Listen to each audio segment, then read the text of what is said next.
Hello and welcome to the Digital DJ Tips studio with me, Phil Morse, for another Thursday Q&A live.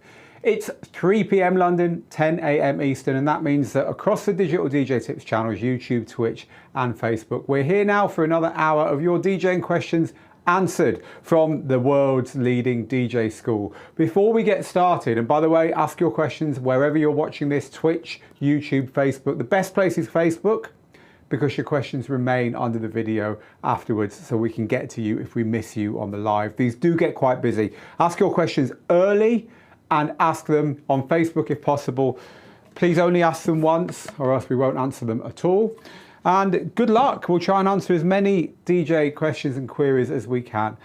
We are the people behind Rock the Dance Floor, the #1 best-selling book on Amazon on how to DJ, but also worth pointing out to you today, we're the people behind some of the biggest DJ training courses that you can get online, from names like Layback Luke, Jazzy Jeff, James Hype and many others. Why am I telling you this today? Because if you head over to the Digital DJ Tips website now, digitaldjtips.com, and click on DJ Courses at the top, browse our courses there. You'll see all of our complete courses, our mixing courses from Jazzy Jeff and James Hype and Layback Luke and Angelo and so on, our production courses, our software and hardware courses, and decide what in your dream world you would like. Which courses are the ones appealing to you? And the reason to do that now is that our great annual one-off Black Friday sale starts next week. So hold on to your cash, wait. Do not be flippant. Do not rush into it. Wait until the biggest DJ school puts its Black Friday sale live, because the savings are going to be up to $223 on each and every course you buy. You could save thousands. Stock up on courses. They're yours for life. You can keep them for as long as you want. There's no expiry date. You can start when you want, end when you want. We are always there to help you. That's the whole point. And you even get all updates to your courses for free from now on. So you buy a course on, I don't know, Rekordbox, and Rekordbox adds a mobile app. That's something we've been talking about this last week. It's all going to go in there and it's all going to be available for you when it happens. So do come and join in when the sale launches next week. If you are not already a member of Digital DJ Tips, then it's easy and it'll help you to know exactly when we go live. So go to the Digital DJ Tips website, click on this big banner here, or click on the join button at the top of the screen. Then it'll take you to a page where you can join Digital DJ Tips, and we'll let you know when we go live with our sale next week.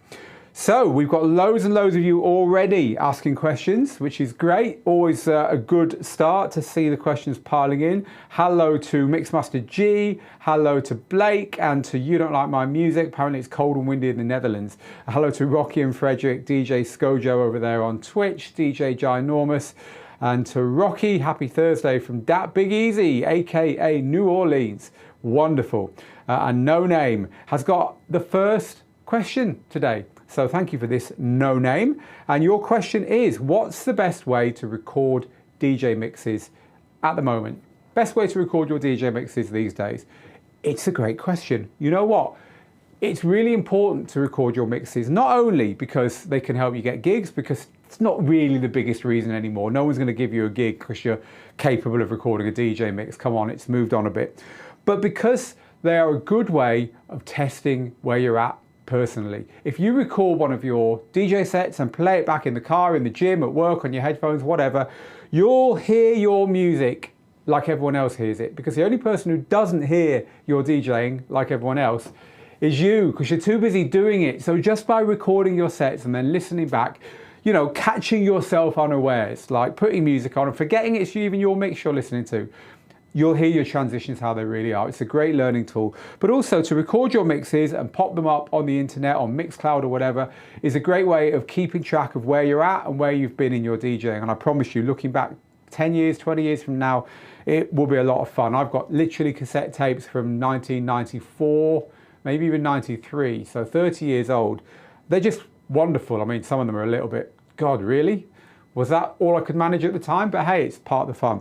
Your question though is, what's the best way of recording mixes? So really, the best way of recording mixes, if possible, is to dive into your software and hit that record button. So all software has got recording in it. You just got to find where the button is and click it. I'm now looking at the moment at Algorithm's DJ Pro AI software because we've been playing with it today. The record button is up here for DJ Pro AI. You just hit start new audio recording in your software and it'll record it. Now, if you cannot do that for some reason, you can usually find that that's an issue if you are using a streaming service. So for instance, this software has got all the streaming services built in down here, Tidal and so on. If you're DJing with a streaming service, it will disable the mixing in the software. It's just part of the license that these people have with the streaming service companies, or more importantly with the record labels. So how do you get around that? Well, you get a program called Audacity. Audacity is the biggest, best secret of people who want to do anything from recording DJ sets to editing their own tracks and so on. It's something that you need and it's free. So Audacity looks like this. Not up to much, right? But the point is that you can decide where to record from here, and you can dial in your DJ app. Now, you might find that your DJ app is not in it, and then you just hit the record button, by the way, there, and it'll just start recording. And there you go, it's recording now. Now, if I was set to my DJ software and I started DJing, this would become a recording of my music. Awesome, right? There is one issue, which is sometimes you won't see your DJ controller or your DJ software in here, which is the input. And if you don't see your DJ software in the input, you need an extra little bit of software just to route it into the input. There's a piece of software, I'll show it to you actually, which is free, which is probably the best place to get started, called VB Cable or VB Wire. I never remember which, but we'll find out together now. VB Cable, I think it's called. There we go. VB Audio Virtual Audio Apps. Head to this site, it's for Mac and Windows, download this little piece of software, and what it'll let you do is route your input from your DJ controller to an output which you can then feed into Audacity. So this way you can record your DJ sets even if your software is stopping you being able to do it, which is pretty cool. That's at vb-audio.com.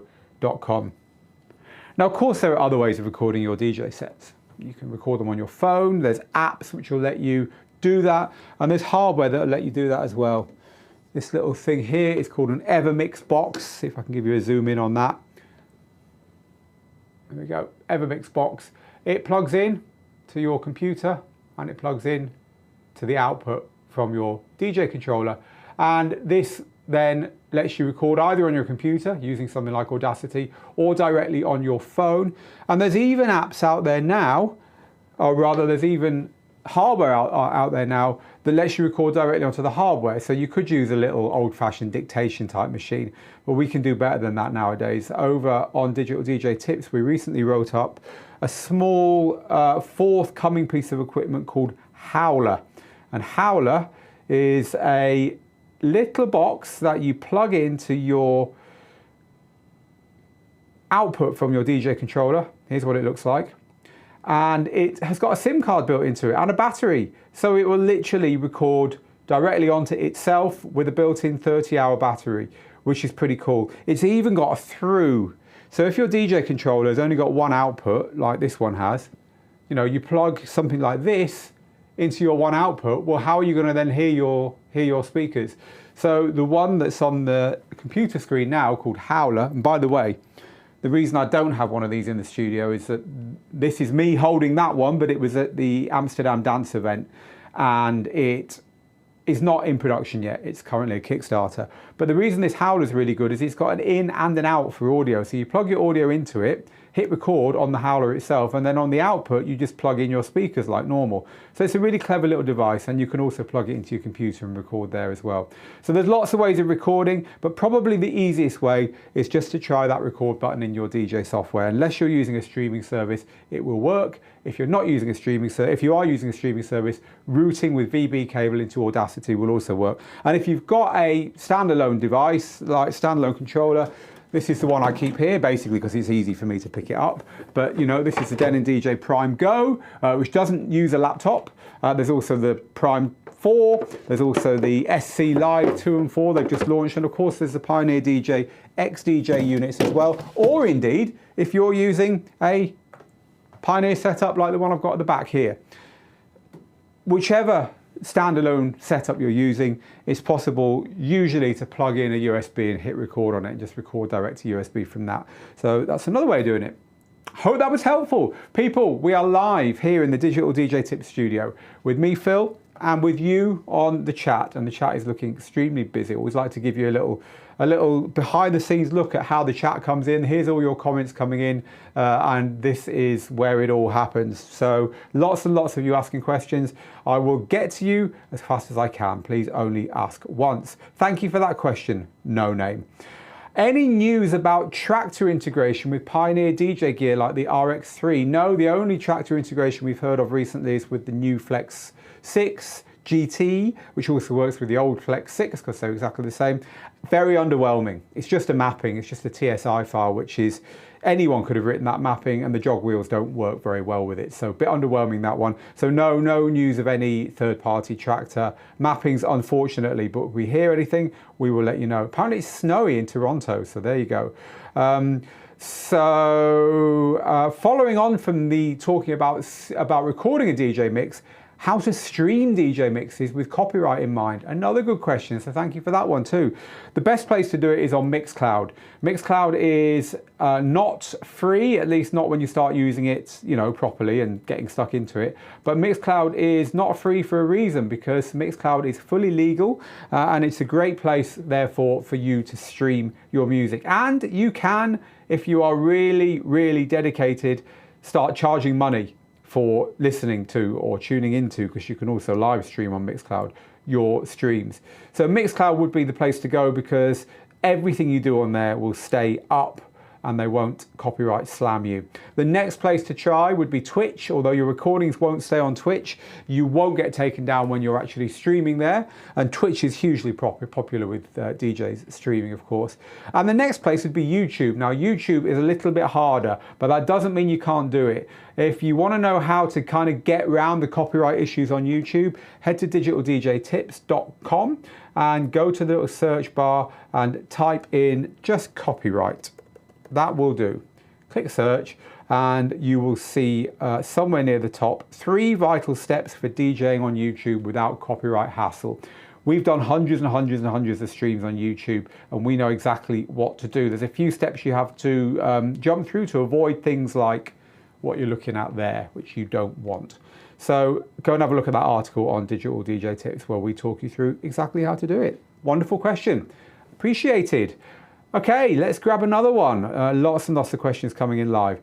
Spider says, last week you talked about a piece of software called DJ Studio.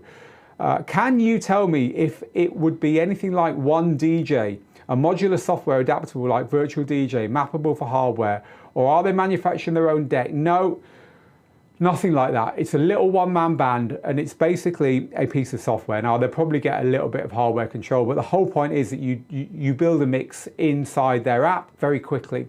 So if any of you remember Mixmeister, do you remember a piece of software called Mixmeister? It looked a bit like Ableton, or it looked a bit like Ableton or Adore, or a bit like Audacity that we just looked at. And you dropped in your tracks and you overlapped them and you said, do a quick mix here and a quick mix there. It let you build like an hour DJ mix in about 10 minutes. And therefore, gym instructors and radio show hosts and people who had to make mixes really fast would find that that would be a great way of doing it. Unfortunately, that piece of software, Mixmeister, stopped being developed about 10 years ago. So there's a developer in the Netherlands who's come up with a new piece of software called DJ Studio, which is designed to basically take over, to be Mixmeister version 2. No, it's nowhere near as large scale as you're thinking there, Spider. Basically, it's a way to automate mixes within a timeline and not to actually perform. So hello to Jay over there in Korea, who says there's a bit of a high-pitched buzzing sound coming through the audio. Could be that. Has that got rid of it? Bet it has. This is from LMS. Tell me, by the way. I'm not being flippant. Tell me if that's got rid of the high-pitched buzzing. LMS, who says, how to DJ at a Christmas or holiday party? It's a really good question because, of course, at Christmas and holiday parties, a few things happen. The first thing that happens is that people come out who don't go out the rest of the year. So you've got to expect that it's going to be full of people who just want to hear the big songs of the year. They're not interested in being educated. They're not interested in underground club music. They just want the biggest tunes of the year, and probably of last year and the year before then as well. Get your Christmas songs ready. About one Christmas song every half hour at most, I think, is probably all right. And just get more and more commercial as the event goes on. Christmas parties, New Year's Eve parties, things like that are all about playing the big tunes, not trying to educate, always trying to entertain. The point is, you shouldn't play anything that people in the room don't know at that kind of party. If they are the corporate, commercial, big kind of everyone's out type party. They are, on the plus side, often well paid. On the downside, anyone who's a serious nightclub person, serious DJ, you know, really enjoys the finer things of nightlife, will kind of do that kind of party through gritted teeth, because of course they tend to get a bit messy, and they tend to be the ones where you get people, can you just play something we can dance to, and all that kind of stuff. But hey, the money's there. Thank you for the question. Let's grab another one. Pete, this is talking about mixtapes, or rather recording your mixes. Pete says, I always do an immediate playback after my weekly radio show. It helps so much, and you hear any little mistakes. You do indeed. This is from Danny, who says, with all of these new Pioneer DJ controllers coming out, do you think they'll replace the DDJ-1000? Thank you. Probably, but we haven't heard any word of it yet. And the DDJ-1000, which is the #1 controller for Rekordbox, and also for Serato in its SRT version, although I think the Serato version is poor compared to the Rekordbox one. Anyway, that controller is extremely popular. There's nothing really wrong with it, so there's no rush, I don't think, to update it. This is from Luis, who says, hi Phil from the San Francisco Bay. What's the best microphone to use when you're DJing? Great question. There's all kinds of microphones you will see DJs using, especially wedding DJs, where they have wireless microphones. You know, for wedding DJs, this kind of mic is actually a really good idea. Why? Because if you've got a father of the bride or someone giving a speech and they're not used to using a microphone, what they tend to do is this. So I'd just like to say a really big thank you to everyone who's come out tonight, and it's not really, but because they're not used to using a mic, and they don't understand that if it drifts near to the speaker, it's going to feed back and they're going to get really quiet. Or they might go like this, and it's because they're not trained on using a mic. You give them one of these, and the microphone is something they don't have to worry about, and they'll probably forget that the mic even exists, give a more natural speech, etc., etc. So I think lapel mics are good for that specialized use case, but for everyone else, one of these. This is a dynamic microphone. A dynamic microphone is low sensitivity, so unlike this one here, if I were to talk into this microphone here and move it away like that, you wouldn't hear anything. But the good thing about that is if there's any noise going on over there, you won't hear that, you'll only hear this, or rather that'll be very quiet. So this kind of mic, you see singers using this kind of mic, of course, low sensitivity, needs to be quite close to your mouth, but in doing so, it can really shield out an awful lot of the noise going on around you. They're called unidirectional because they are basically, this bit is the bit you talk into, and even if you talk into it like this, it'll be a lot quieter than like that. So it's one directional microphone. This is a Shure SM58. This is the absolute classic. I've had this for years and years and years. If you own one of these, you will know that they just go on and on forever. So this is a Shure SM58. It's the one I always recommend. It comes with an XLR connector that you just connect into the professional XLR input on your gear. So if you've got an input like this, you'd need an adapter for it. This is a cheap DJ controller with a cheap microphone input. Standard DJ controllers, as in a bit higher up the range, will have an XLR mic input for the kind of mic I'm holding now, but don't let that put you off. The kind of mic I'm holding now will definitely work, plugged into here. You just need the right cable. And that's it. Get yourself one of these. Get a wired one. You can buy wireless mics, absolutely no point. You're stood near your gear anyway. Just get that wire and make sure you put it in your bag afterwards. I've lost luckily this one I've managed to hold on to.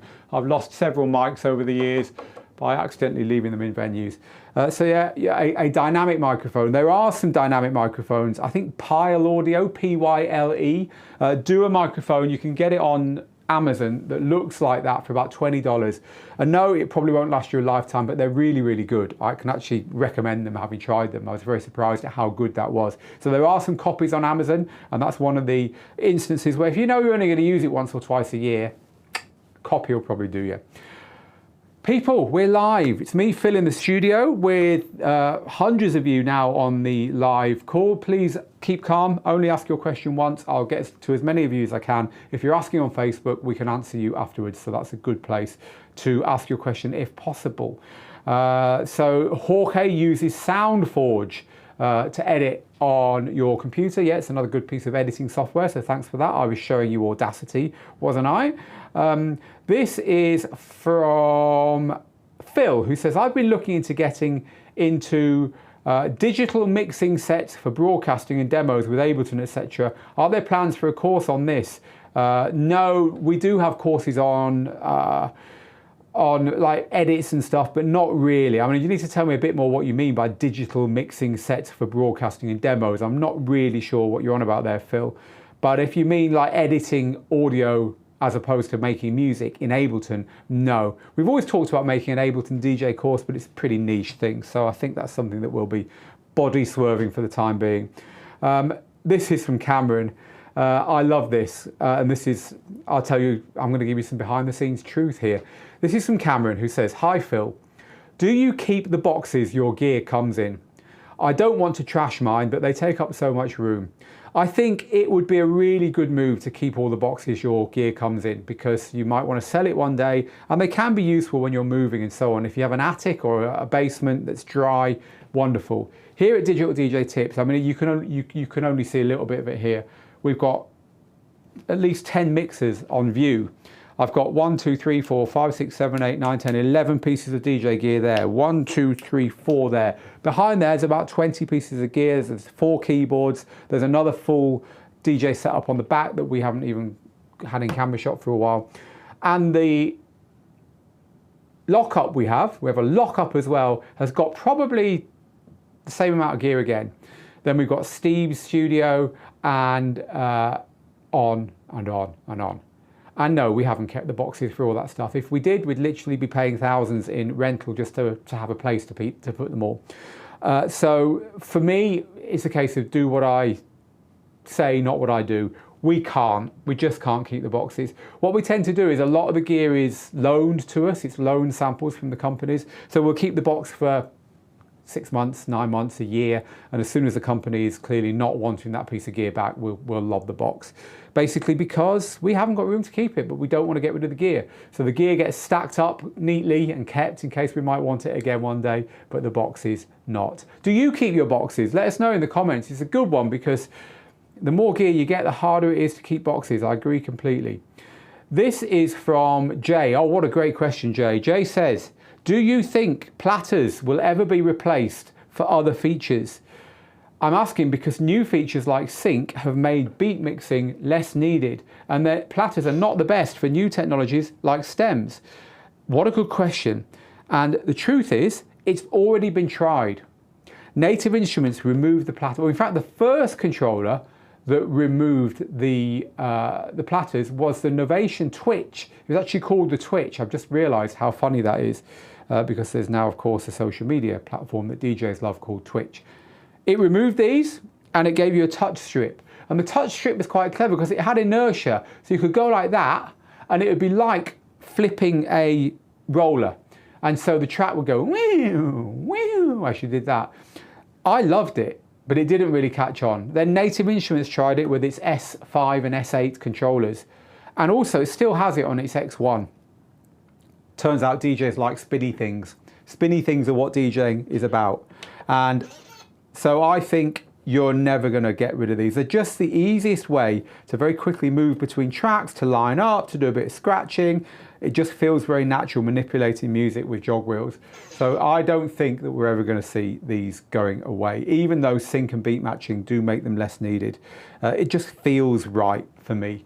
But what do you think? Do you think jog wheels have had their day? I know Richie Horton thinks they've had their day. He's not really into them, but he's in a minority. So, right, lots and lots and lots of questions. It's great. What small Serato controller would you recommend for small parties? Says DJ Scojo. Why don't you try this one? The Serato Rev 1. It is small. It's got nice big jog wheels. They've moved the pitch controls to the top here, but that's okay. It's similar to turning a turntable around 90 degrees, which is exactly what scratch DJs do. They've got paddles for the effects. Pads are a bit small, but your layout here is at least similar to a scratch mixer, which is cool because if you ever do want to graduate to real decks and a scratch mixer, then you've got your pads in the same place on here as you have on a real scratch mixer. It's a great little Serato controller. So you could try that. Of course, the other one you could try would be the Pioneer DJ Flex 4 that's just been launched. The Flex 4 is also a Serato controller, but it's also a record box controller. It also works with tablets and iPhones. It will also work with Virtual DJ. Mind you, this will work with Virtual DJ as well. So this gives you a lot more flexibility, and also it comes with record box software in a version that's really usable, whereas this comes with a version of Serato you are really going to want to upgrade, which will cost you a lot more money. So to me, the best beginner controller now is the Pioneer DJ Flex 4 that's only just been launched, but it's a bit of a belter. So if you want to learn about the Flex 4, head over to Digital DJ Tips, as ever, the biggest tech website for DJs in the world. But then you know that anyway, don't you? Head to the reviews section and you'll find it there. Now, let me give you a little help. Let's get rid of this. If you are new, by the way, you must go and click there. You'll find everything you need to get started. But in the reviews section of Digital DJ Tips, you can just look at our reviews, going back in time through all the equipment that we've reviewed, which obviously goes back in time forever and ever and ever till 2010. Kill hours. However, if you know you want a Serato controller, you can click on DJ Gear, click on controllers, click on Serato, and now you've only got the Serato DJ controllers, or the controllers that work with Serato, the equipment that works with Serato there. So again, this is very easy for you to drill down and find exactly what you want. If you want to see turntable reviews, there you go, there's all the turntable reviews. So it's a really powerful way of checking out all the DJ gear that we've reviewed. And so do go take a look at that. I've just noticed that we've got a double review there. Look, we've got the reloop spin twice. I'm going to take a screenshot of that and I'm going to talk to my team and say, why is that happening? Always looking to improve. By the way, if you ever do see anything about Digital DJ Tips that you think we can fix, please do tell us. We won't be offended. We have an internal system. So to tell you a bit about the way we work, we're a distributed workforce, so no one works in the same place, if you like. This is my personal studio that I'm in now, and only I work here, which is bloody marvellous. But Steve has his own studio, Ben has his own studio, or shed. Ben's very proud of his DJ shed. Lauren has her own studio. Juanmi has his own office. Juanmi is our admin and finance person, so he has his own office that he works from, all in our homes or near our homes.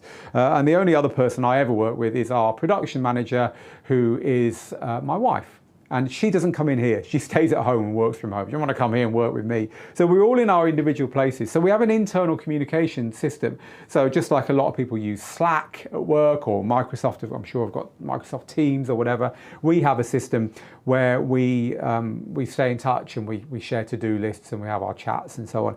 And in that system, we have something called Operation Tight Knit. An Operation Tight Knit is where we can post anything that we think would tighten up the way the company works. So for instance, if you are a member of our Digital DJ Lab subscription program, you might have noticed last time you logged in there that you can now go in there and you can update all your information, you change your email, you can change your profile picture, you can review your subscriptions and everything. And you couldn't do that before. And that came directly from Operation Tight Knit, from us saying, you know, people are asking for these things. Let's change these things, let's improve things. And it's from really big things just down to really tiny things like, why do I have to click this button twice? when once will do. So the screenshot I just took of that slight error here where we seem to have the thing twice, that means it's going to get fixed. So actually it's very, very curious because they've both got a different picture on, haven't they? It's almost like we've reviewed it twice. That'd be funny, wouldn't it? Imagine we've reviewed it twice because we didn't realise that we'd already done it once. Interesting stuff. Anyway, I'm digressing. Let's get back to your questions. That's why you're here. But it's always nice to share a bit behind the scenes, I think. Next one is live from DJ Ginormous, just offering advice. A Christmas party is not too different from playing a regular event. Go heavy on the holiday classics and add a couple of holiday mini sets throughout the night. So thank you for that. This one then is from Max K, who says, I've subscribed to a new DJ record pool this week, and when I download the music, it doesn't have the genre of music. So it's not there when I put it into my DJ software. Anyway, I can fix that. I think, in all honesty, Max, you should just type in that column and change that genre. Because at the end of the day, to give you a little lesson on genres don't matter unless they mean something to you. So for instance, let's look at this piece of DJ software here. There's a genre here, right? This is a missing file, so it's not letting me edit it. But this genre here is indie dance and new disco, right? On this piece of this Cassius song, Dreams. Now, if that meant nothing to me, then what's the point of it being there? You should change your genres to something that means something to you. So for instance, if you're a mobile DJ, your genres might be pop, dance, hip hop, oldies, and that could be it. That could literally be it. But if you are a club DJ, then you might take the genre that a mobile DJ would call dance, and you might divide it into techno, trance, house, etc. Now, if you're a specialist house DJ who plays in clubs, you might take the house genre that the club DJ has and divide it into deep house, vocal house, minimal house, tech house, and so on. If you're a tech house DJ, you might divide that into instrumental tech house, dark tech house, acid tech house, and so on. So the genres that you use depend upon the kind of DJ sets you play and what is useful to you. Because if you're never going to play 20 minutes of minimal tech house instrumentals, then what's the point of having that as a genre? If for you disco means everything from Dua Lipa to Sister Sledge, then you should label those songs disco. The only rule when it comes to genres is make sure the word you use refers to something about how that track sounds. So in other words, early doors is not a genre. Backroom is not a genre because it doesn't refer to anything that's ever referred to how a track sounds. And the beauty about having those kind of tags, backroom, early doors, peak time, bar and lounge, which is a great idea, by the way, to add extra to your music, is that you can have that across all genres. So for instance, Pioneer DJ's record box software, and I'm going to see if I can quickly dial it up to show you, as well as having genre, has a tagging system where you can tag your tracks with things which are not to do with how they sound. And so if you have this on your software, it's well worth investigating it. So down here on Pioneer DJ system, we've got these tags here. So look, situation, main room, second room, lounge, build up, peak time. This is nothing to do with what the track sounds like. So it's nothing to do with the genre. It's more to do with when you'd use it. So what I'm getting at here is that they've actually done you a favor by not putting the genre on those tracks, because it gives you a chance to listen to it and say, to me, what is this track? And you can say, well, to me, this is a pop track. I'll play this to my pop audiences. Stick it in your pop folder or your chart folder. Or to me, this is hip hop in the hip hop folder. And then you can also say, but when would I use it? So if it's a really big hip hop track that's going to get everyone going, you would then tag it peak time. If it is a underground bubbler that's only for the heads, then you might tag it, you know, I don't know what you call that kind of track, warm up, maybe just warm up, or you know, specialist. And so treat a lack of metadata as your chance to get to know your tunes and tag them the way you want.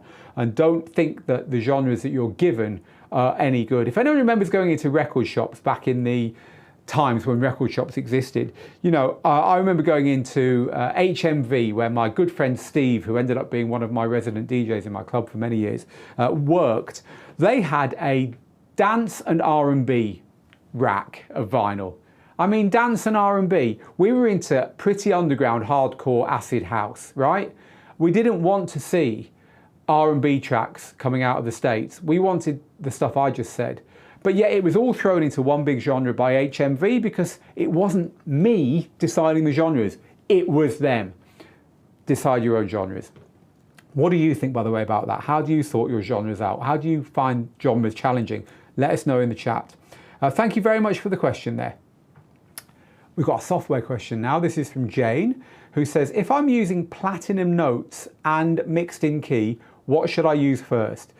Right, let's very quickly clear this up. These are two pieces of software from a company called Mixed in Key. Mixed in Key analyzes the key of your song and adds it to the metadata. It does it slightly better than your DJ software would do it. It is nowadays very much an optional program because all DJ software will analyze key. We've had DJ Pro from Algorithm open here today, so go back to it and look at the key here. This is in the key of 5A according to Algorithm, which is a Camelot key system. It's been analysed for me, and therefore I didn't have to do anything. I didn't have to go to Mixed in Key to figure out the key of Aretha Franklin's Respect, What a Track. However, you can use Mixed in Key if you want. It's slightly better than the stuff in DJ software even now. It's the OG of mixing in key analysis software. However, the second part of your question was Platinum Notes. Now, Platinum Notes, for those of you that haven't heard of this piece of software, is an auto mastering piece of software. So let me explain to you what it does, and it always divides DJs. I'll give you my opinion on it afterwards. It's a piece of software that you put your tracks into and it spits out a new version of the track. It doesn't remix it for you or anything like that, but it does do a few cool things. It puts the volume as loud as possible without the track distorting. So if the track was a bit quiet, it makes it loud. And what that means is when you load it into your DJ software, the waveforms are nice and big and fat, and they're not all thin and weedy because the track's very quiet. So it's a visual thing, but also it means you don't have to adjust the gain controls or the trim controls on your controller so much because all the tracks are really loud, so you probably have to leave that at 11 o'clock and never touch them. It's a nice thing for a piece of software to have done for you. But it does other things as well. Now, a lot of music nowadays, the dynamic range is very squashed. And what that means is that the loud parts of the songs are only a bit louder than the quiet parts of the songs. So if you were to look at a waveform of a modern song, it's packed, really packed. And that means that those songs are very loud, but also they can be quite tiring on your ears. So the way you can fix that, or a way you can fix that, is by using Platinum Notes. Platinum Notes will add some dynamic range back into the track. Make the loud bits loud and the quiet bits quiet again. And maybe you like the idea of that, maybe you don't. It's one of the things it does. Another thing it does is if there's any distortion in the track, digital distortion because it's been recorded too loud, it will just round that off and try and make that sound a bit better. And in my view, that actually sometimes can work very well. But a final thing it does, which is pretty geeky, but I think is quite good, is it changes the key of the track if the key is between two keys. I'm going to run over here a second and grab a keyboard because, in fact, I don't need to run over there. I can grab a keyboard from here. Let's try not to drop that fantastic synthesizer I've got there. So, if you've ever played any musical instrument, bear with me here. Now, that's one note, and that's another note, right? Now, if your track starts on that note, it will be in the key of probably B minor. You don't need to know that.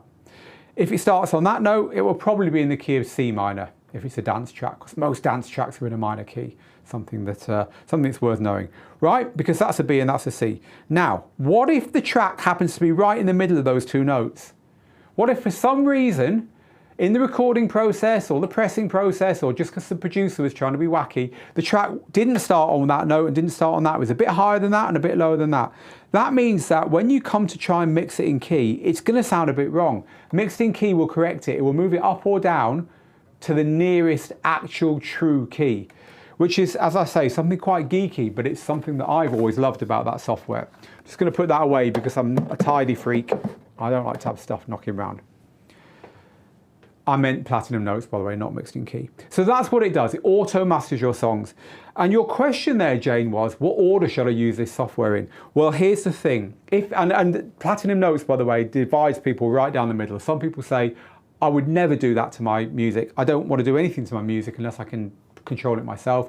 Other people say, I get my music from all over the place. I'm ripping old records. I'm getting it from here and there. Just to get it all the same volume is a win. But then to have these other things done, yeah, it's a net win for me. I'm going to use it.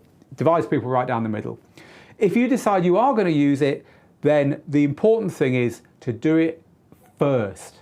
And the reason is really simple. Platinum Notes spits out a new version of your song. So if you don't do it first, if you put your music into your DJ software and then use Platinum Notes on your tracks, then the versions in your DJ software aren't the ones that you've used Platinum Notes on, they're the old ones. And if you bring the new ones in, you'll have two versions in your DJ software. The old versions will have all your cue points and your loops and your work on them, and the new ones will be like new tracks. Even though it's the same music, they're like new tracks. So you'll have lost all the work you've done on your music. So you should immediately do it the second you get new tracks. And I would also advise just giving it a quick listen and make sure it is improving your tracks for you. So in answer to your question, Jane, you would use it first. None of this stuff, by the way, if you're new to DJing and you're listening to this thinking, I can't get into DJing now unless I've got all that stuff. No, you don't need any of it. You just need the DJ software that came with your controller and to get started. Don't let any of this put you off. This is kind of, we're getting into the nitty gritty of, I want to make very small improvements to my DJing here when we're talking about this stuff. So Nachi says, nice shirt, Phil, you're welcome. Thank you, Nachi. That's what I'm trying to say, not you're welcome. So thanks, Jane, for that question. Let us grab another live question, and this one is from Etienne. It's not even a question. Etienne just says, I haven't been on one of these in a while, Phil, so I just wanted to say hi. Keep up the good work. So thank you very much for that. Orwell says, does the smart fader on the Flex 4 from Pioneer DJ, we held it up a second ago, work with Serato DJ software? So it's a good question because Serato DJ software is it works with the Flex 4, this controller here, the new one from Pioneer DJ, but this is primarily a controller for Rekordbox, Pioneer DJ's own software. And we haven't tested it with Serato, but Pioneer themselves say it kind of works, but it doesn't work as well. So take from that what you will. I would say if you want to use that fader, then you should really be thinking about using it with Pioneer DJ's own Rekordbox platform. We actually have got somewhere on Digital DJ Tips a article that talks about how that works, what it does, and I think it was in actually this one here. I'll show it to you. This is about Rekordbox on your phone. It's coming to your phone in 2023, which is pretty cool. But this is what happens when you use the smart fader on, I'm sure it was in here. Doesn't seem to be there now. Maybe it's been removed. Anyway, I can talk you through it. I can talk you through it on this controller, even though I can't show it to you. Right, so imagine you've got a track here at 120 BPM, and you've got a track here at 100 BPM, and you want to mix between the two of them. Now, DJs who've practiced, who know their craft, who've been doing it for years, will know how to do that. But if you're new to DJing, or you're just messing around and you can't be bothered spending all your time beat mixing when you want to chat to your mates, wouldn't it be nice if you had a fader that could do all that for you? Well, that's what a smart fader does. This is at 120, that's at 100. As you move your crossfader across, it drops the BPM to halfway between the two. So by the middle, the BPM would be at 110. By the time we got to there and mixed this one out fully, the BPM would be at 100. So it's effectively, as you do that, it's effectively moving your BPMs down like this for you. You don't have to do it. It's also locking the beats together. In other words, it's pressing the sync buttons for you, not only to get the tempos the same, but to lock the beats. It's also turning the bass down on the one that you're mixing out of. So as you go to the middle, the bass goes down, and turning the bass up on the one you're mixing into. So as you go to the far right, the bass comes up. So in other words, it's doing this, what I'm doing now, swapping the basses over. And then when you finally get to the other side, it puts a nice little echo on the end of that track to just give it a nice graceful ending. So it's doing all those things: EQ, matching the beats, matching the tempos and changing the tempos, and changing the bass. And the bass is the big thing. You don't want two bass lines kicking away at once because it's too much. So DJs tend to DJ with one or the other bass turned up. So it's doing all that for you. It's really cool. And it's Rekordbox. You should use it with Rekordbox, because on Serato it's not quite as good. As I say, we haven't tested it, we didn't need to. When the manufacturer tells you it's not as good, you trust him. So in answer to your question, it's best on Rekordbox. But Rekordbox comes with that controller anyway, so happy days. My MacBook, says you don't like my music, is only 2 or 3 years old, but it can no longer record OBS and run DJ Pro at the same time. I think it should be able to. I've got a MacBook that's 7 years old and it can easily do that. I'd figure out why that's the case. Maybe your disk is very nearly full and it's slowing the whole unit down. That tends to be what happens. We've got a big.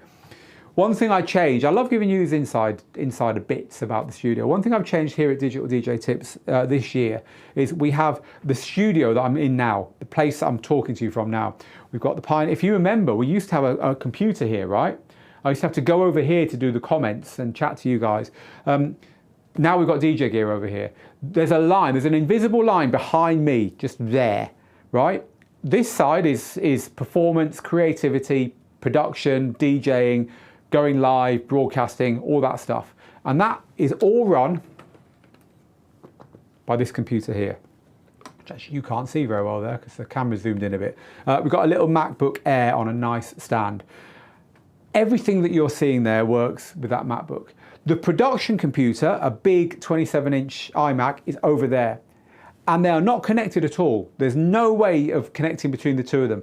And you know what? It's absolutely brilliant, because it just means that when I'm this side of the desk, I'm in fun mode, chatting to you, performing, DJing, messing around with gear. When I go over there, I'm in work mode. I love it. I love that line between work and play. So we've got two computers separate. And that one over there, that computer over there, used to do a lot of the heavy lifting. So as you know, I used to go over there to get the comments and stuff. So we divided it in two. But that computer over there used to get really full. And it still does sometimes when I'm just editing more and more 4K video. And as that disk fills up, it gets really slow. You throw all that stuff away, it gets fast again. So it could just be that your computer is full. Have a look. But a 2 or 3 year old MacBook should easily run OBS and DJ at the same time. This is from DPLC. DPLC, I want to go for that. Hi Phil, I'm really excited with the Black Friday sale. How much do the contents overlap between the courses? It's a good question, and it's an easy one for me to answer. And the way I'm going to answer it for you is just by giving you a quick talk through how our courses work.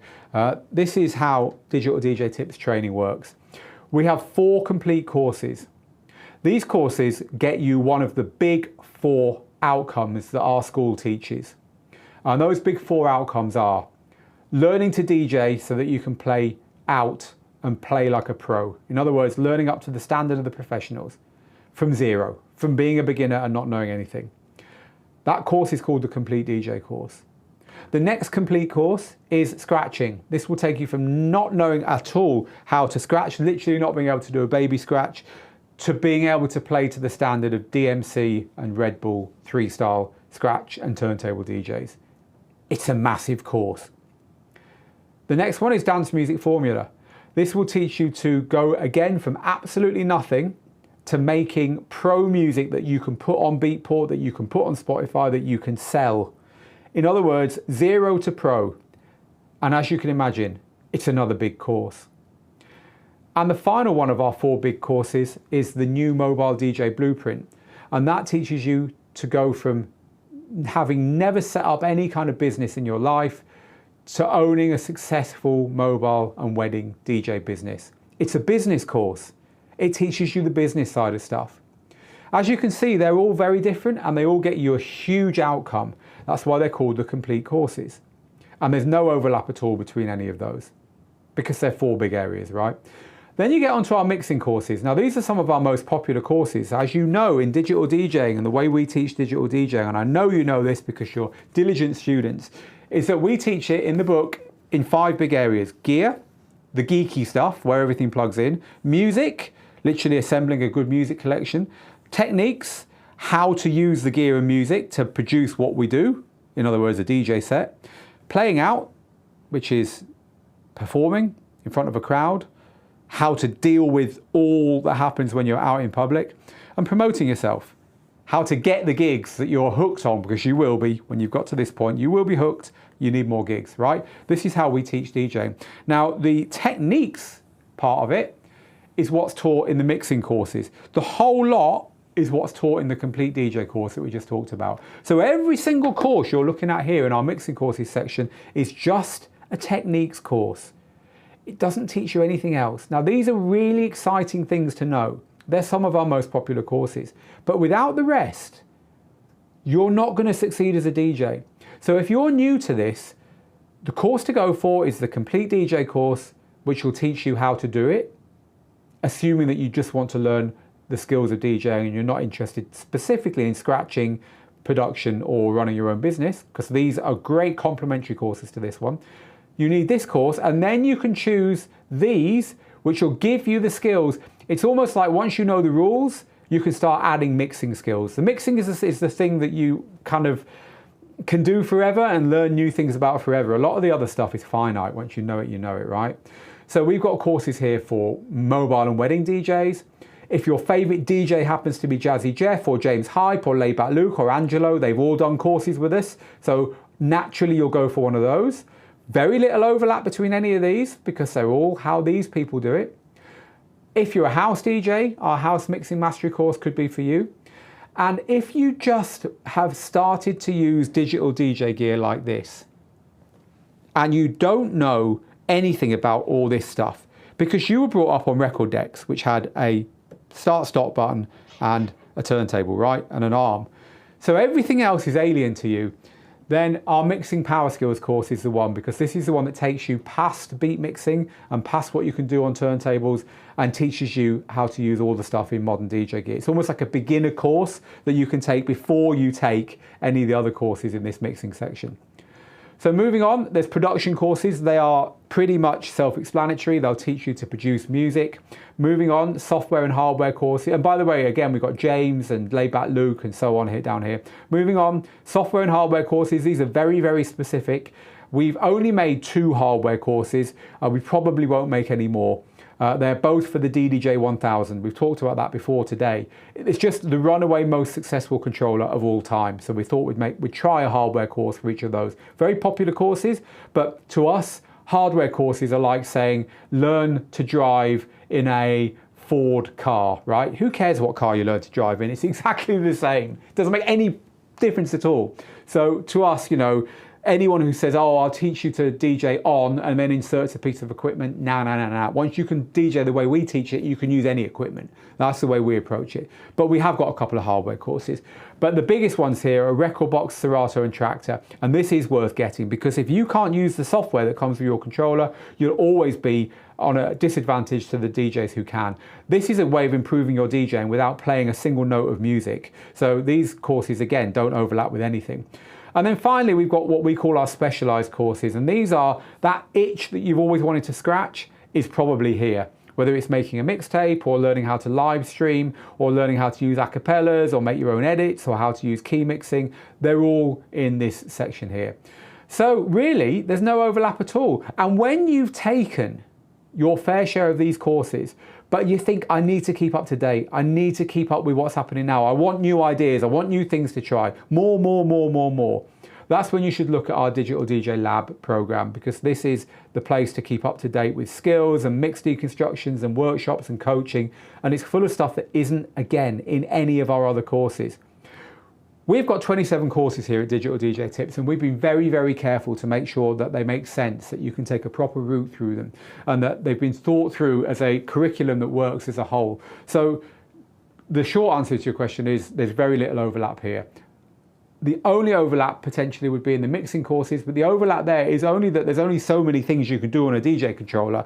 But that said, if you want to learn from James Hype, you want to learn from us, you want to learn from Jazzy Jeff, you want to learn from Laidback Luke, you want to learn from DJ Angelo, all of those courses are going to give you massive value. Thank you. The Black Friday sale starts next week, by the way, people. Hold on, good things come to those who wait, and there's huge savings on it, up to $223 off our courses. So it is well worth waiting. You could save thousands and stock up on your courses for the next year in one go, because there's no time limit on taking them and there's no expiry.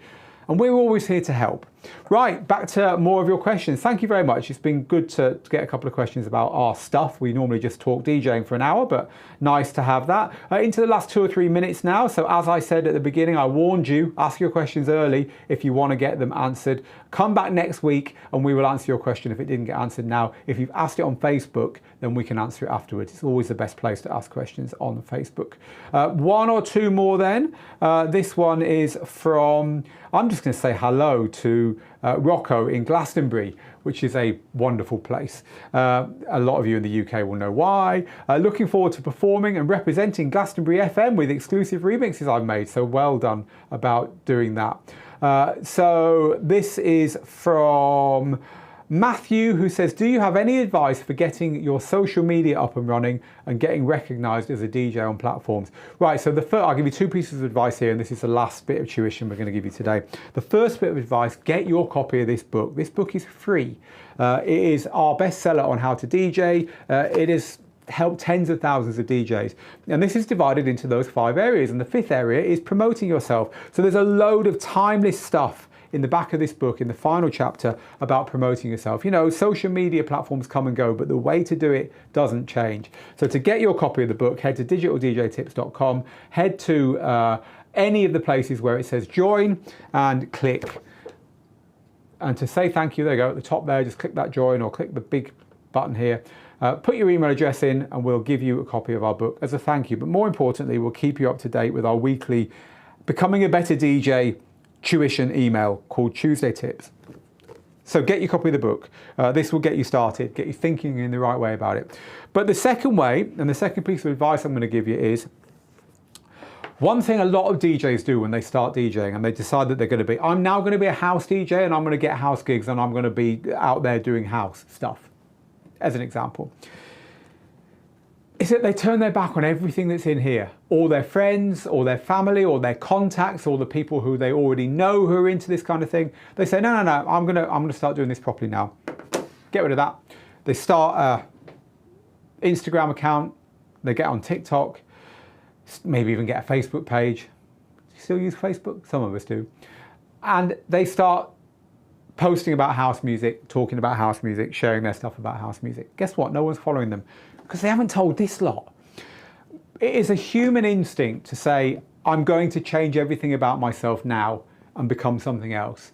But the truth is, these people, the ones, if you scroll from A to Z on your phone, through your WhatsApp, those people are the ones who are going to be helping you to get started. They're your seed people.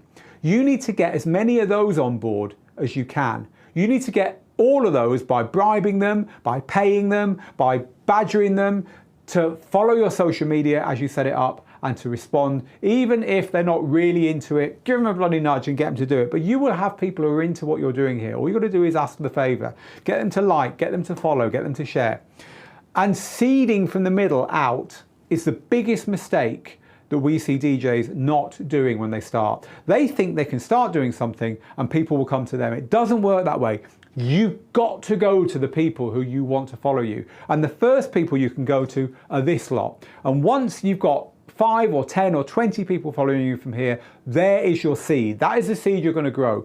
And then the second piece of advice I'm going to give you is social media looks like this big amorphous thing that's out there. All you've got to do is do great shit and everyone's going to follow you. It is the opposite of that.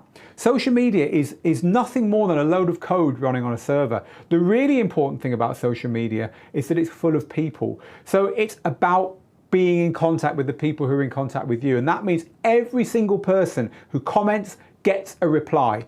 Every single person who likes, you follow up and you like them back, or that you do something reciprocal for them. And the idea is that you want to know your first 1,000 fans by name. The number of people on this live show here who I know by name, I can count in the hundreds, and you know who you are, right? Because we've spent days, weeks, months, years getting to know each other. Now, nowadays, because Digital DJ Tips is a very, very big DJ school, I cannot respond to all of you live, but you will know that as long as you talk to us on Facebook, we will talk to you live, we will get back to you live, because we find that if we don't get back to people, we take our eye off the ball and we start to forget what people really want from us, which is interaction. They want to know we're listening. They want to know that we are on their case and we're helping them. And that's what you've got to do on your social media. Answer and reply to bloody everyone. Learn your first 1,000 fans' names off by heart. If you do that, it won't happen overnight. It won't even happen this week or this month. But in 2, 3, 4, 5 years from now, if you just make a point of spending 10 minutes each morning responding to people, looking through who their friends are, saying hello to people who seem to be into your kind of thing on whatever platforms you're trying to expand on, it will work, and more importantly, the foundations you're building will be real. So there is no shortcut to this stuff, but that's the way to do it. Now, of course, we could spend hours here talking about this, and there's some hilarious stuff coming in live. Buy fake followers, says Nick. I'm sure with your tongue in your cheek there. Thank you for that one, Nick. Mario, hello Mario, not seen you for ages, mate. I hope you're well. Says get the book. You don't like my music, says it took a while, but I'm up to 600 followers on Instagram. I'm pretty sure some of them are real people too. DJ Majestic, I'm going to DJ for my friends during Thanksgiving for my first in-person mixing.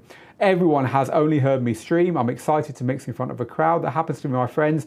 You guys and girls have got it absolutely right. You know exactly what I'm talking about. Well done. And finally, Syndicate says, I'm loving the mobile DJ mixing course. It's confirmed a lot of the stuff I was doing and taught me so much more. Thank you very much for that. Our mobile DJ mixing course is just one of the courses in our Black Friday sale, which goes live next week. Keep some money aside, people. You can head over to the Digital DJ Tips website now and browse the DJ courses section at the top to figure out the courses you want. And then next week, every single course you see here will have deep, deep savings, up to $223 per course. Stack your car up next week and buy all the courses you think you're going to need for the next year, our biggest savings of the year. And if you're not a member of Digital DJ Tips, hey, you won't know when we go live. Click the join button at the top of the site, join, and we'll let you know by email when everything happens. That's it for this week. Look, thank you very much for joining us on Twitch, on YouTube, on Facebook. I'll see you next Tuesday for our Tuesday Tips live show at the same time, 3 p.m. London, 10 a.m. Eastern, and I'll be back next Thursday for another Thursday Q&A live hour. Meanwhile, from me, Phil, here in the Digital DJ Tips studio, get good, get out there, make the moments. Until next time, bye-bye.